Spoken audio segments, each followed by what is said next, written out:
Not all stars have names, but 2/3 of those that do have names have Arabic names. There we go. Okay? There they go. And you might say, well, how did this come to pass? Where did that come from? What was going on? Because if you think of the Middle East now, and it's not where you're not saying, hey, these are folks naming stars. You go back 1,000 years, Islam, 800 to 1100. In that period, which is generally called the golden age of Islam, of Islamic science, golden age, there was no greater golden age in the history of the world before or after. When you look at the sum of advances that came out of that period in Baghdad, algebra was invented in that period. Algebra is itself an Arabic word. Algorithm is an Arabic word. Our numerals are Arabic numerals. You ever wonder why? You ever stop and think why they're called Arabic numerals? In that period, mathematics took great leaps and bounds. Agriculture, engineering, medicine, navigation. Star maps were made to assist navigation. Astrolabes were crafted. Then it all stopped. It ended. If you're a historian, typically you focus on history as marked by changes of kings and leaders and wars.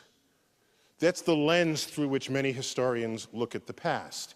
And so if you ask people, they'll say, oh, the Mongols sacked Baghdad, and so that's why it all ended. If that were the only force operating, then later, when the Islamic culture rose, you would still see this tradition of scientific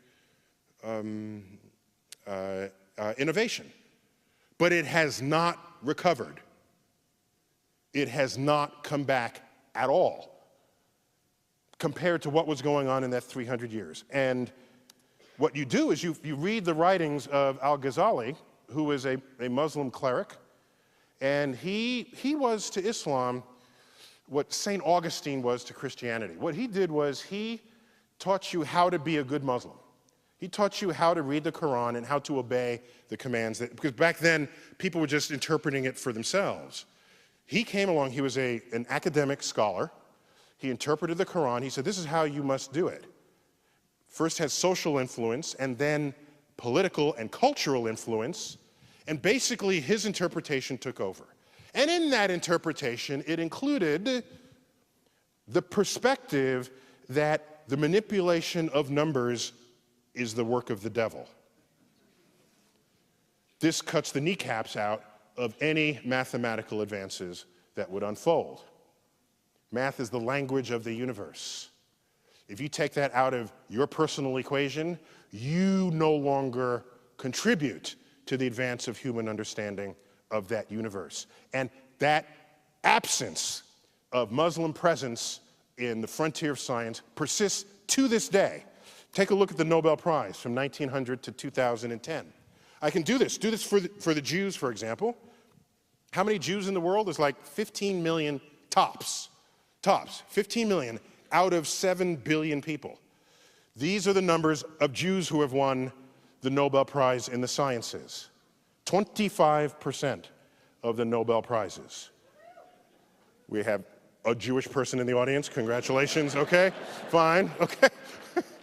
This is rightly something to be extraordinarily proud of. The traditions of Jews in the 20th century is one of education and scholarship.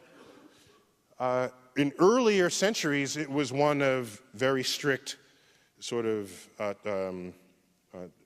study of the Torah.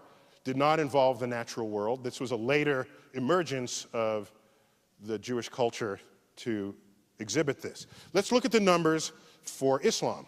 So these are Jews. There are 15 million Jews, 25% of the Nobel Prizes. There's 1.3 billion Muslims in the world. These are the numbers. 2.5. Okay, I'll give you 3 if you really want to include economics as a full number there, okay? If you got to give it a full number, okay, okay. Now, for me, by the way, you can analyze this in any number of ways. There are 50 times the number of Nobel Prizes, 1/80th the population. There's 4,000 times the impact. I lose sleep at night with the question, how many secrets of the universe lay undiscovered, because 1.3 billion people who in an ancestral time would have participated in this enterprise and are now not. That's what I think of as a scientist. Whole populations. By the way, there are other populations that never contributed. I'm not going to them and blaming them. I'm talking about a population that already did contribute. It's in the cultural heritage already. All we're asking is to resurrect it. It has not happened.